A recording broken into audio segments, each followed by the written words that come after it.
8 smart English phrases को use करके हम काफ़ी सारे सेंटेंसेस बोल सकते हैं. Let's see what are these 8 smart English phrases.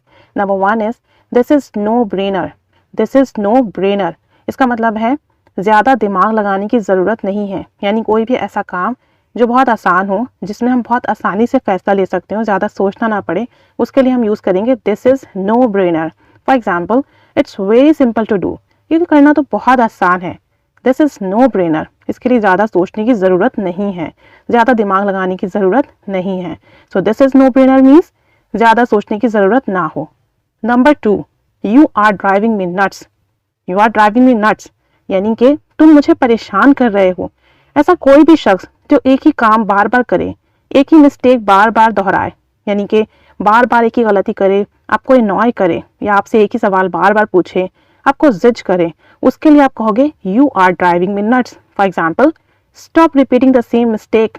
यार बार बार एक ही गलती करना बंद करो. You are driving me nuts तुम तो मुझे परेशान कर रहे हो, पागल कर रहे हो. So you are driving me nuts आप तब यूज़ करेंगे जब कोई शख्स आपको अपने किसी एक्शन की वजह से एक ही काम, एक ही चीज़, एक ही बात, एक ही मिस्टेक बार बार करके आपको अनॉय करे. Number 3, can you cover for me. Can you cover for me इसका मतलब है क्या तुम मेरी जगह थोड़ा ये काम कर सकते हो, यानी मेरी जिम्मेदारी टेम्पररी बेस पर तुम ले सकते हो कुछ मिनटों, कुछ घंटों के लिए. जैसे कि अगर आप बीमार हो, आप मसरूफ़ हो या आपको कहीं जाना पड़ जाए अचानक से, तो ऑफिस में या अपने वर्किंग प्लेस पर आप अपने किसी एम्प्लॉय से, अपने किसी कोलीग से कहें कि यार can you give me a favour. तो उस फेवर के लिए आप कहोगे can you cover for me. For example, I have a headache. मेरे सर में बहुत दर्द है. Can you cover for me क्या आप मेरी जगह ये काम कर सकते हो. तो can you cover for me means आप किसी से फेवर लो, उससे आप जो कहो कि थोड़ी सी मेरी हेल्प कर दो और मेरी जगह ये काम आप कर दो, तो उसके लिए आप कहोगे can you cover for me. The next is keep up the good work. Keep up the good work अच्छा काम करते रहो, यानी आप जो अच्छा काम कर रहे हो उसे जारी रखो, करते रहो, इसमें कमी नहीं आनी चाहिए. टू प्रेज और टू कॉन्ग्रेचुलेट किसी की तारीफ करने के लिए, किसी को सराहने के लिए आप यूज़ करोगे keep up the good work. For example, your assignment is wonderful. तुम्हारी असाइनमेंट तो बहुत अच्छी है. Keep up the good work अच्छा काम करते रहो, यानी तुम जो काम कर रहे हो वो बेहतरीन है, अच्छा काम करते रहो. The next is come on you. Come on you can do it. तुम कर सकते हो. कम on you can do it तुम कर सकते हो. किसी को इनकरेज करने के लिए, मोटिवेट करने के लिए, किसी को ये कहने के लिए कि हौसला नहीं हारो, तुम्हारे अंदर ये क्वालिटी है, ये एबिलिटी है, तुम कर सकते हो, उसके लिए आप कहोगे come on you can do it. For example, you have many chances to prove your abilities. Come on you can do it. तुम्हारे पास बहुत चांसेस हैं अपनी एबिलिटीज, अपनी सलाहियत को दिखाने के लिए, अपनी सलाहियत को प्रूव करने के लिए. कम on you can do it. तो इनकरेज के लिए आप ये फ्रेज यूज करोगे. The next is it's not the end of the world. ये दुनिया का आखिर नहीं है, यानी यहाँ दुनिया ख़त्म नहीं हो जाती.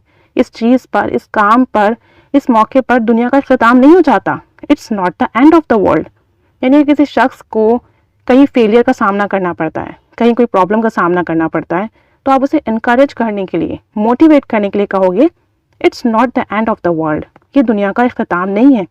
यू हैव मैनी चांसेस, अभी और भी चांसेस हैं करने के लिए.